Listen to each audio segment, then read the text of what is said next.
We're often told that happiness is this, this big, mysterious, elusive thing. But what if it was just math? A simple calculation that most of us are getting wrong every single day. Today, let's dive into that and figure out the real calculus behind contentment. I mean, you're putting in the hours, you're building a life, you might even be succeeding by all the usual standards. But there's still this nagging feeling of anxiety, right? A sense that you're just not where you're supposed to be. It's a weird paradox of our time. We have more opportunity than ever, but for a lot of us, that leads to more unhappiness. So what is going on?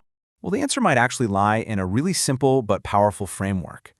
We're going to break down your feelings of contentment into a basic equation, and it's one that you'll see puts you right back in the driver's seat. Okay, so at the very heart of this whole thing is a concept called the expectation gap. It's not about how good or bad your life is in some objective sense, not at all. It's about the space between your actual day-to-day reality and the life you've built up in your mind, the life you think you should be living. That gap, that's where misery lives.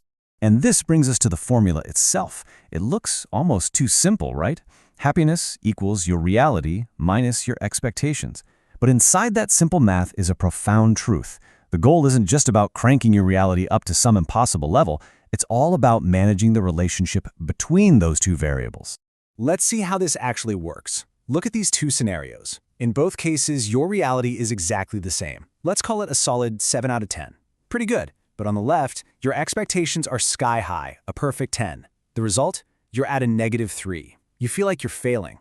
Now, on the right, your expectations are managed at a 6. The result?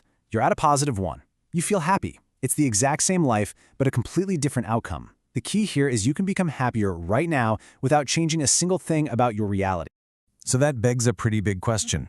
If the math is so simple, why are so many of us living in that inflated expectations column? Well, a huge part of the answer lies in a trap that we all fall into every single day.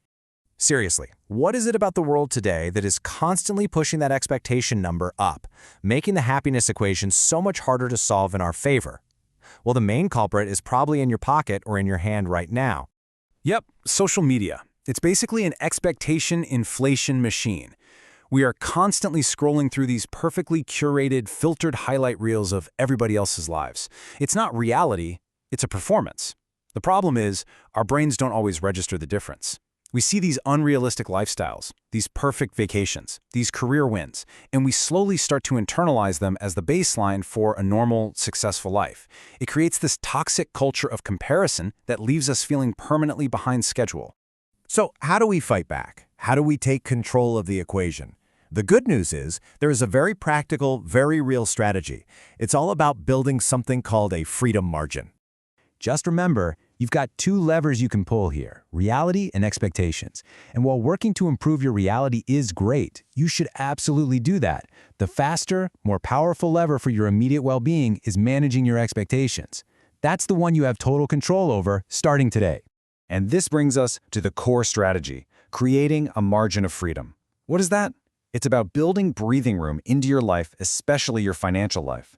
It's that space you create by intentionally spending less than you earn. And listen, this is not about depriving yourself. It's about reducing the pressure to live up to some inflated lifestyle, which in turn brings your expectations back down to a sane, manageable level. Okay, so here's the game plan. First, you have to get brutally honest with yourself about your actual needs versus your wants. Step 2, set a realistic savings goal based on that new reality. Third, and this is key, automate it.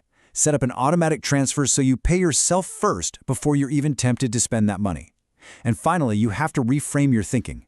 The money you're saving isn't just sitting there doing nothing. It's actively buying you freedom.